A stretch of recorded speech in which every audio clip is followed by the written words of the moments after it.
जीवन के कुछ गहरे घाव गलत करने से नहीं लगते, बल्कि सही करने की कोशिश में लग जाते हैं। आप नम्रता से बोलते हैं, फिर भी कोई आपके शब्दों को तोड़ मरोड़ देता है। आप शांति चुनते हैं, पर कोई दूसरा संघर्ष चुन लेता है। आप सच्चाई से चलते हैं, पर फिर भी गलत समझे जाते हैं। पहले मसीही भी इस दर्द को अच्छी तरह जानते थे। उनका विश्वास उन्हें भीड़ से अलग कर देता था। कुछ ने मित्र खो दिए, कुछ को काम में दबाव का सामना करना पड़ा, कुछ अपने ही शहर में पराये जैसे महसूस करते थे। इसलिए पतरस सबसे पहले यह बताता है कि परमेश्वर की संतान एक दूसरे के साथ कैसा व्यवहार करें। एक मन रहो, सहानुभूति रखो, भाईचारा दिखाओ, कोमल हृदय और नम्र मन रखो। मानो वह कह रहा हो, जब दुनिया ठंडी हो जाए तब कलीसिया गर्माहट से भरी जगह बने। फिर वह जोड़ता है, बुराई के बदले बुराई मत करो, पर आशीष दो। किसी ऐसे व्यक्ति को आशीष देना आसान नहीं जिसने आपको चोट पहुंचाई हो,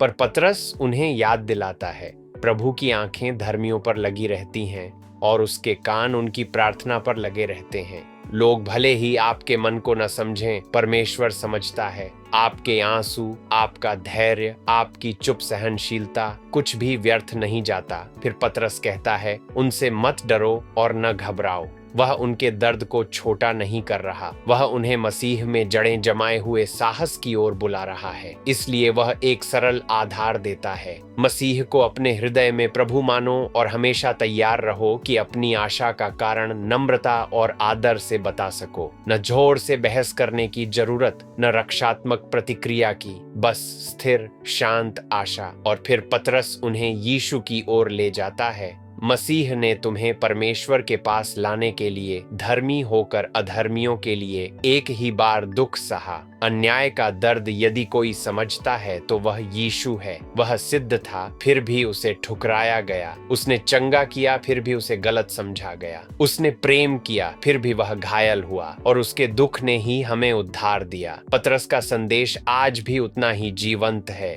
जब तुम सही काम के कारण दुख सहते हो, तब तुम मसीह के पद चिन्हों पर चलते हो और परमेश्वर तुम्हारे साथ खड़ा होता है। शायद आज किसी ने आपको गलत आंका है, शायद आप आज्ञाकारिता में अकेले महसूस कर रहे हैं, शायद सही काम करने की कीमत आपको भावनात्मक या सामाजिक रूप से चुकानी पड़ी है। पतरस की हिम्मत देने वाली बात सुनो, मत डरो, अपने मन को घबराने मत दो। तुम्हारी आशा परमेश्वर के हाथों में सुरक्षित है। तुम्हारा दुख व्यर्थ नहीं, और हर दबाव में मसीह तुम्हारे साथ चलता है। हे प्रभु, जब मैं अन्याय का सामना करूं तो मेरे दिल को स्थिर कर। आमीन।